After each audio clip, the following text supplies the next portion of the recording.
بسم اللہ الرحمن الرحیم۔ جناب سٹوری میں نے ایک ہی شیئر کرنی ہے اور بہت سارے دوست کہہ رہے ہیں کہ جی منی بجٹ پاس ہو گیا ہے، اسٹیٹ بینک کی جو خود مختاری کا بل ہے یا اسٹیٹ بینک کا جو ترمیمی بل ہے وہ بھی پاس ہو گیا ہے۔ تو اس سے کیا مراد ہے؟ کیا اس سے یہ مراد ہے کہ ابھی تک وہ ہاتھ برقرار ہے؟ کیونکہ بہت سے یہ ریلیونٹ کویسچنز ہیں نا، یہ کس نے مجبور کیا اتحادیوں کو یا باقی اپنے لوگوں کو پی ٹی آئی کے کہ وہ جائیں اور پاس کروائیں وغیرہ، اس سے بہت ساری باتیں ہو رہی ہیں۔ اور خاص طور پہ جو متنازعہ بل اسٹیٹ بینک کا ترمیمی بل، وہ اتنا خطرناک بل ہے، وہ بھی پاس ہو گیا، تو کیا اس سے کیا مراد ہے؟ بہت ساری چیزیں۔ پہلی بات تو یہ ہے کہ حکومت عام طور پہ اگر بجٹ پاس کروائے، حکومت اور اس کے اتحادی یا باقی لوگ، تو وہ بڑے خوش ہوتے ہیں۔ وہ کہتے ہیں جناب کہ ہم نے بجٹ پاس کروایا ہے اور یہ دیکھیں جناب بجٹ۔ یہ پتہ نہیں کوئی واحد بجٹ ہوگا جو کہ ایک منی بجٹ تھا۔ تو اس کے بعد حکومت کا کوئی رکن، اتحادی کوئی بھی وہ خوش نہیں ہے۔ اچھا، کچھ عرصہ پہلے میں نے بہت ہی باخبر لوگوں سے پتہ کیا تھا اور میں نے اپنی ویڈیو میں بھی بتایا تھا کہ جناب وہ کہتے ہیں کہ جی یہ تو پاس ہو جائے گا۔ اس سے پہلے میں نے ٹویٹس بھی کیے، میں نے کہا جی بالکل پاس ہو جائے گا۔ اس کی کچھ وجوہات تھیں۔ جب میں نے کویسچنس کیے کہ جی اگر یہ پاس ہو جائے گا تو پھر اس کا مطلب کیا یہ خطرناک چیزیں نہیں ہیں؟ انہوں نے کہا جی خطرناک ہیں نو ڈاؤٹ، لیکن اس کے علاوہ ہمارے پاس کوئی چارہ نہیں ہے، کیونکہ ہم ایسی سٹیج پہ پہنچ چکے ہیں کہ ایک طرف کنواں ہے، دوسری طرف کھائی ہے، ایک طرف آگ ہے، دوسری طرف دریا ہے۔ مطلب یہاں پہ اس طرح کی صورتحال پہ تو شکریہ آپ ادا کریں کس کا؟ بے شک وہ خان صاحب کا کریں یا خان صاحب کو لانے والوں کا کریں کہ جنہوں نے پاکستان کو اس سٹیج پر پہنچا دیا ہے۔ مطلب اب حالات اتنے خراب ہیں کہ اگر وہ اس کی صورتحال بتانا بھی کوئی مطلب مناسب نہیں سمجھ رہا کہ چلیں یار وہ مایوسی نہ پھیلے، وہ بہت زیادہ، لیکن پتہ چل گیا ہے لوگوں کو وہ سارا کچھ۔ یہ پہلا ہی بجٹ ہے کہ عام طور پہ تو حکومتیں خوش ہوتی ہیں بجٹ پاس کروانے میں، لیکن یہ حکومت بھی ناراض ہے۔ بہت ساری آپ نے بھی خبریں دیکھی سنی ہوں گی کہ وزیراعظم ہاؤس سے بھی اس طرح کے، خود وزیراعظم صاحب کے بھی تحفظات تھے کہ یار یہ جو اسٹیٹ بینک کا یہ جو ترمیمی بل ہے یہ بہت ہی خطرناک ہے، اور واقعی وہ بل بہت زیادہ خطرناک ہے۔ وہ اتنا خطرناک بل ہے کہ وہ اس کی میں نے ڈیٹیل بھی بتائی پچھلی ایک ویڈیو میں، پھر بھی بتا دوں گا کہ پاکستان کی ساورنٹی اور اسٹیٹ بینک کی خود مختاری آپس میں ٹکرا جائیں گے۔ یہ بالکل پکی بات ہے کہ گروی رکھنے والی بات ہے، اس میں پھر کبھی بات کریں گے، لیکن اب یہ میرا موضوع نہیں ہے۔ میں اصل میں مسئلہ یہ ہے کہ حکومت تو خوش ہوتی ہے، اتحادی بھی خوش ہوتے، لیکن انتہائی ناراض ہیں، انتہائی پریشان ہیں کہ جی اس منی بجٹ کے بعد ایک طوفان سا آئے گا ایک نئی مہنگائی کا۔ تو کس حکومت کو سوٹ کرتا ہے وہ طوفان کہ وہ خاص طور پہ وہ حکومت جو ابھی چند ماہ بعد الیکشن کی طرف جا، اگر وہ اپنی مدت بالفرض ہم مان لیں کہ پوری بھی کرے، تب بھی اس کو سال سوا سال بعد الیکشن میں جانا ہے، تو کون سی ایسی حکومت ہوگی جو یہ برداشت کرے گی کہ ایسی صورتحال میں کہ جہاں مہنگائی کا طوفان آ جائے؟ آلریڈی انہوں نے دیکھ لیا کہ کیا درگت بنائی ہے خیبر پختونخوا کے لوگوں نے، تو کہ آپ یہ بلدیاتی الیکشن میں مولانا صاحب کی جماعت کو جتوایا ہے اور پی ٹی آئی کو اپنی اوقات یاد دلائی ہے، تو ایسے میں کیوں وہ کریں گے؟ اور دوسری بات یہ ہے کہ اسٹیٹ بینک کی خود مختاری کے نام پر جو اسٹیٹ بینک کو گروی رکھ دیا گیا ہے، بلکہ پاکستان کو پورے کو گروی رکھ دیا گیا ہے اب اسٹیٹ بینک، اگر آپ اس طریقے سے، تو پھر یہ سب سے بڑا سوال کہ یہ کس نے کروایا؟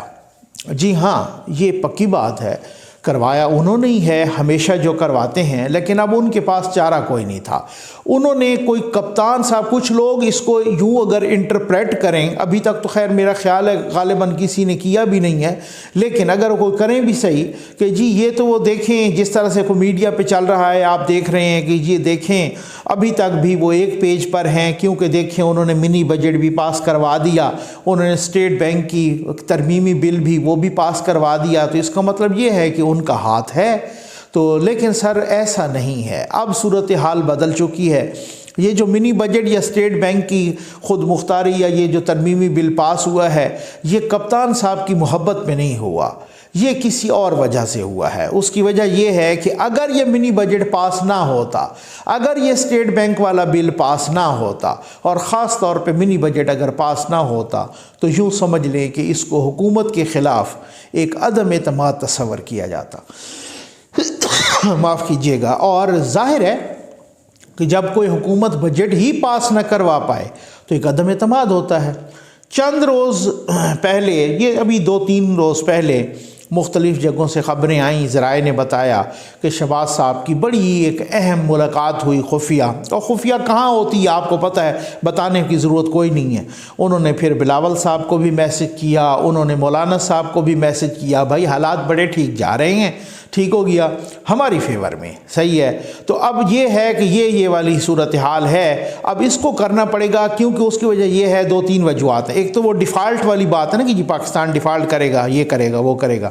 فوری طور پہ، لیکن اب دوسری بات یہ ہے کہ ابھی گرانا بھی مقصود نہیں تھا نا۔ اب اگر بجٹ پاس نہ ہوتا، اور یہ تو پکی عدم اعتماد تھی حکومت کے خلاف، ٹھیک ہے نا، تو یہ تو حکومت تو گڑبڑ ہو جاتی۔ ابھی اس کو نہیں گرانا مقصود نا، ابھی کچھ مذاکرات ہو رہے ہیں، کچھ اپوزیشن کے ساتھ چل رہے ہیں، مجھے پتہ ہے میاں نواز شریف صاحب کے ساتھ چل رہے ہیں، لندن میں مذاکرات مین چل رہے ہیں، وہاں پہ لوگ جا رہے ہیں، وہاں پہ بہت سارے اندر کے ذرائع بتا رہے ہیں، بہت ساری چیزیں طے ہو رہی ہیں، اور ان طے ہونے میں کچھ ڈیوریشن بھی طے ہو رہا ہے، کچھ وزیر اعظم کا نام بھی طے ہو رہا ہے کہ جی کون ہوگا ان ہاؤس چینج کے نتیجے میں۔ میاں صاحب یہ چاہ رہے ہیں کہ 3 سے 4 ہفتے کی کر لو، بس جو کچھ بھی کرنا ہے، مثلا ایکسٹینشن کرنی ہے یا کچھ بھی کرنا ہے تو اس حوالے سے وہ کر لو، ادروائز جو ہے نا فوری طور پہ نئے انتخابات ہوں۔ تو وہ چیزیں ابھی طے ہونی ہیں، جب وہ طے ہو رہی ہیں تو اب فوری طور پہ یہ تو دھڑام سے گورنمنٹ گر جاتی اور ایک نیا بحران پیدا ہو جاتا، اور اگر یہ پاس نہ ہوتا تو پھر وہ قرضہ اور وہ سعودی عرب نے فوراً مانگ لینا تھا، اور باقی بھی IMF وہ بھی نہ ہمیں جاری کرتا، تو یہ بڑی عجیب و غریب سی صورتحال ہو جاتی نا۔ یہ اس وجہ سے ہوا ہے بھائی، باقی یہ جو ہاتھ شات والی بات ہے اب وہ نہیں۔ ایک بات، دوسری بات یہ ہے کہ آپ کو پتہ ہے کہ یہ کس نے پاس کروایا، ظاہر ہے انہی لوگوں نے ہی تو کہا ہے کہ وہی جو لاتے ہیں لے جاتے ہیں، جو اسی طریقے سے جیسے عامر لیاقت صاحب نے بھی کہا۔ تو اب بات یہ ہے کہ پہلی دفعہ ایسا ہوا کہ پتہ ہر کسی کو ہے کہ یہ پاس کس نے کروایا ہے، وہی جو پاس کرواتے ہوتے ہیں، وہی کنٹرول ٹاور نے پاس کروایا ہے، یہ سب کو پتہ ہے، لیکن کوئی بھی نہیں کہہ رہا، نہ تو شہباز صاحب کہہ رہے ہیں، نہ مولانا صاحب کہہ رہے ہیں، ایون نہ بلاول صاحب کہہ رہے ہیں، اور بھی سب خاموش ہیں، مریم نواز صاحبہ بھی خاموش ہیں، باقی بھی وہ حکومت پہ تو تنقید کر رہے ہیں لیکن کنٹرول ٹاور پہ تنقید نہیں کر رہے۔ یہ اگر آپ نے نوٹ نہیں کیا تو اب میں آپ کو اس کی طرف آپ کی توجہ مبذول کرا رہا ہوں، آپ نے اگر نوٹ نہیں کیا تو اب آپ نوٹ کر لیں، کسی نے بھی کنٹرول ٹاور پہ کوئی تنقید نہیں کی۔ تو یہی چیز تو حکومت کے لیے، کپتان صاحب کے لیے لمحہ فکریہ ہے، کیونکہ کپتان صاحب کی سب سے جو بڑی تسلی ہوتی ہے وہ یہ ہوتی ہے کہ اپوزیشن کسی نہ کسی طریقے سے کنٹرول ٹاور کے ساتھ ٹکری رہے، یعنی کہ ان کی ٹکر جاری رہے، ان کی ٹکر میں ہی بقا ہے کپتان صاحب کی۔ اور جب ان کے اچھے حالات چل رہے ہوں اور جب اس طرح سے خاموشی ہو اور ساری توپوں کا رخ کپتان صاحب کی طرف ہو اور کنٹرول ٹاور کو کوئی پوچھے ہی نہ، تو پھر اس کا مطلب یہ ہے کہ کپتان صاحب کی ڈکشنری میں دال میں کچھ کالا ہے، بلکہ پوری دال ہی کالی ہے۔ اب یہ سمجھ آ گئی ان کو بھی پتہ چل گیا ہے کہ یہ ساری چیزیں کہاں جا رہی ہیں۔ تو صاحب یہ جو منی بجٹ ہے یہ وہ ایک سر پہ ہاتھ والی بات نہیں ہے، بلکہ میں نے آپ کو 2 وجوہات بتائیں کہ ایک تو پاکستان کا خدا نخواستہ ڈیفالٹ کرنا یا سعودیہ کا اپنا قرضہ لینا یا فوری طور پہ یہ ایک بحرانی کیفیت پیدا ہو جانا، اور دوسرا یہ ہے کہ ابھی گرانا بھی تو مقصود نہیں ہے نا، ابھی وہ بہت ساری چیزیں وہاں پر چل رہی ہیں۔ تو کپتان صاحب کا اس وقت جو صورتحال ہے، میں کہتا ہوں نا، ہر بندہ ہی اپنا ہاتھ پیر مار رہا ہے، ہر ایک اتنی عجیب و غریب صورتحال ہے۔ میں اگلی کچھ ایک آدھ ویڈیو میں بہت بڑے انکشافات کرنے لگا ہوں انشاءاللہ، اور بہت ہی اتھینٹک اور یوں سمجھ لیں کہ فیکٹ بیسڈ ہوں گے انشاءاللہ۔ تو یہ آپ دیکھیں، اب کل کے بجٹ کے اجلاس سے پہلے پارلیمانی پارٹی کا اجلاس تھا، پرویز خٹک صاحب کی تو میں ہو گئی، گڑبڑ ہو گئی، حماد اظہر سے بھی ہو گئی، پھر وزیر اعظم صاحب سے بھی ہو گئی۔ تو یہ کیا چیزیں ہیں؟ اگر وزیر دفاع وزیر اعظم کو آنکھیں دکھا رہا ہے تو یہ وزیر اعظم صاحب کی آنکھیں کھل جانے کے لیے کافی ہیں۔ کون ہوگا اتحادیوں میں سے، ایم کے ایم ہو یا کیو لیگ ہو یا باقی لوگ؟ بھائی اگر شوکت ترین صاحب، ان کو تو نہیں پتہ چلتا، وہ تو پیراشوٹر ہیں، آج آئے کل گئے۔ ان کو تو نہیں پتہ چلتا اپنا شہباز گل صاحب کو، وہ تو آج آئے کل گئے۔ شہزاد اکبر صاحب کو تو نہیں پتہ چل، ان لوگوں کو تو پتہ نہیں چلتا، ٹھیک ہے، لیکن پتہ تو پرویز خٹک صاحب جو حلقے میں جائیں گے ان کو تو پتہ چلے گا۔